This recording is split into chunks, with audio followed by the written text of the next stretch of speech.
કેમ છો? मजामा। इतवार की बोलती छोटी कहानी में आपका स्वागत है। मेरे मित्रों, ऐसा कहा जाता है कि कई बार हम कई ऐसी बातों पे यकीन कर लेते हैं जिसका ना ही कोई वजूद होता है, जिसमें ना ही कोई सत्य होता है। तो ऐसे किसी बात को कहानी के रूप में बड़ी अच्छी तरीके से लिखा गया है। आज की जो कहानी है वो कहानी का नाम है 3 प्रश्नों की परीक्षा। ये कहानी जीवन की भेंट नाम की एक पुस्तक है, जो पुस्तक ओएसिस पब्लिकेशन हाउस ने छापी है। और oasis publication house oasis movement नाम का जो एनजीओ है वो चला रहा है। तो ऐसे जो ओएसिस मूवमेंट नाम का जो एनजीओ है वो मुख्य तौर पर युवाओं और तरुणों के लिए जो चारित्रिक विकास का जो काम करता है उसके ऊपर काम करता है। तो ऐसे एनजीओ के ऐसे पब्लिकेशन हाउस की जो जीवन की भेंट पुस्तक है उसमें से ये कहानी है 3 प्रश्नों की परीक्षा। तो आज की कहानी शुरू करती है। एक बार सोक्रेटिस जी के पास उसका कोई पहचानने वाला व्यक्ति आया।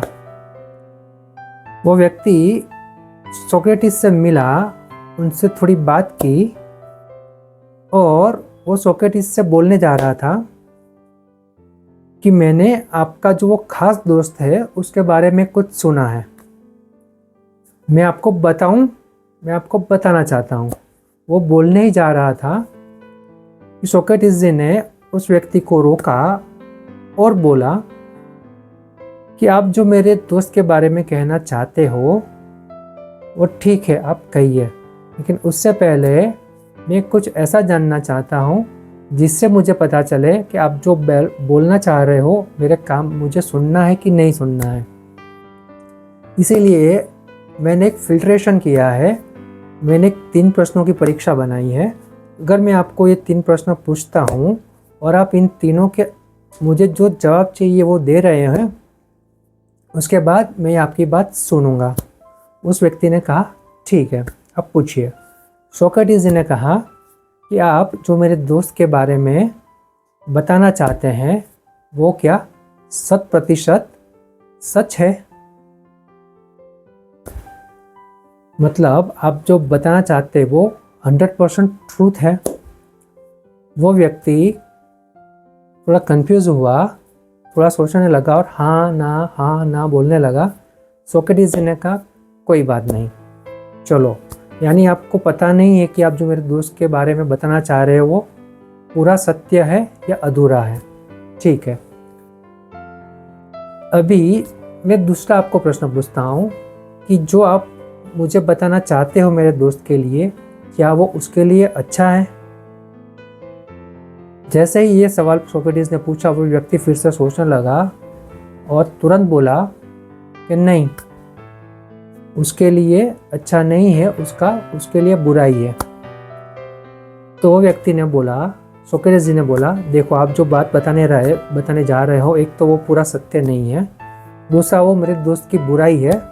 ठीक है, फिर भी मैं आपको एक मौका देता हूँ। अभी मैं तीसरा प्रश्न पूछता हूँ कि जो आप बताने जा रहे हो वो सच में बड़ा उपयोगी है, मेरे लिए जानना इतना ज़रूरी है। अगर मैंने उसको नहीं जाना, मैंने उसको नहीं सुना, तो उससे किसी के जीवन और मृत्यु में फ़र्क पड़ता है?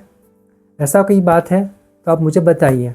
और व्यक्ति ने बोला कि नहीं, ऐसा तो बिल्कुल नहीं है, अगर ये आप बात नहीं सुनेंगे फिर भी कोई फ़र्क नहीं पड़ने वाला है।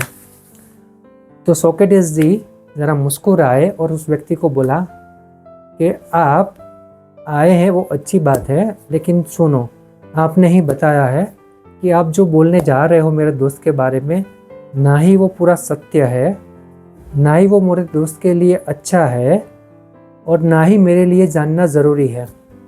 तो मैं आपकी ये बात क्यों सुनूं? मुझे माफ़ कीजिए, लेकिन मुझे वो बात नहीं सुननी है। आपको और दूसरा कोई काम हो तो बताइए। वो व्यक्ति समझ गया कि सोक्रेटिस जी क्या कहना चाहते हैं। वो भी मुस्कुराया और दूसरे अपने काम में लग गया, और फिर वो सोक्रेटिस जी से मिलके वो निकल गया। तो बस मेरे मित्रों, यहाँ पे ये कहानी खत्म होती है। ये जो कहानी है 3 प्रश्नों की परीक्षा, वो हमारे जीवन के लिए बहुत बड़ी बात समझा रही है।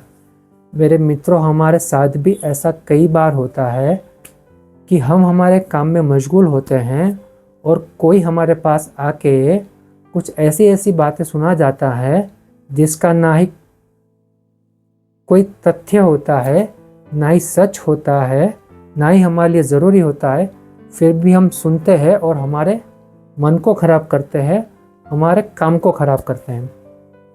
तो मेरे मित्रों, आज से हमें एक आदत लगानी चाहिए कि जो सोक्रेटिस ने जो 3 प्रश्नों की परीक्षा बनाई है वो भी हमें हमारे जीवन में उतारनी चाहिए।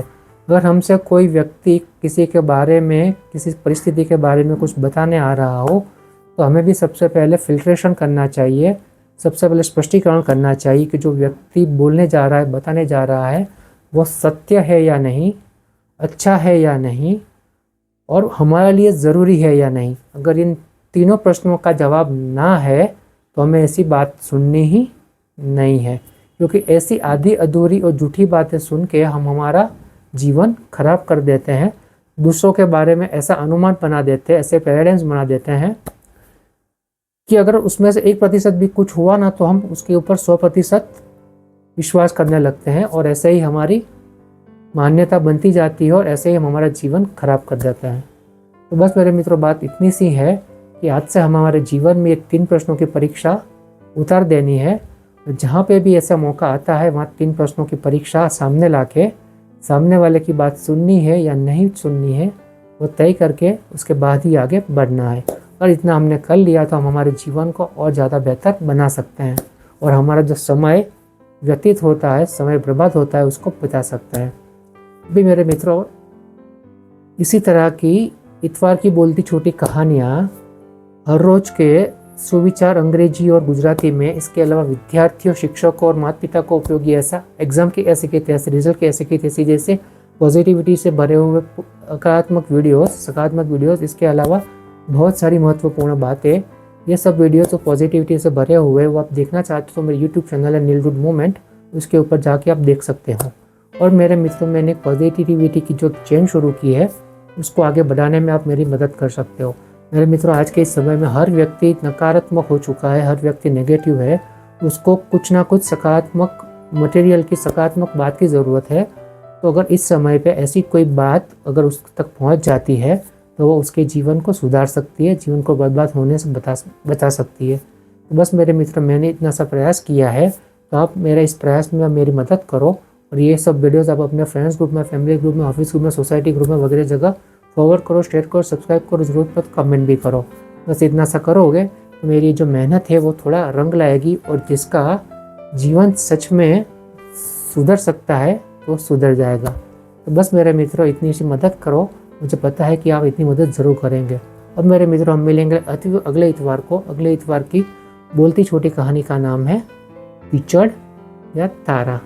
अगले इतवार की बोलती छोटी कहानी का नाम है कीचड़ या तारा। तो मिलते हैं अगले इतवार को। तब तक के लिए आवजो।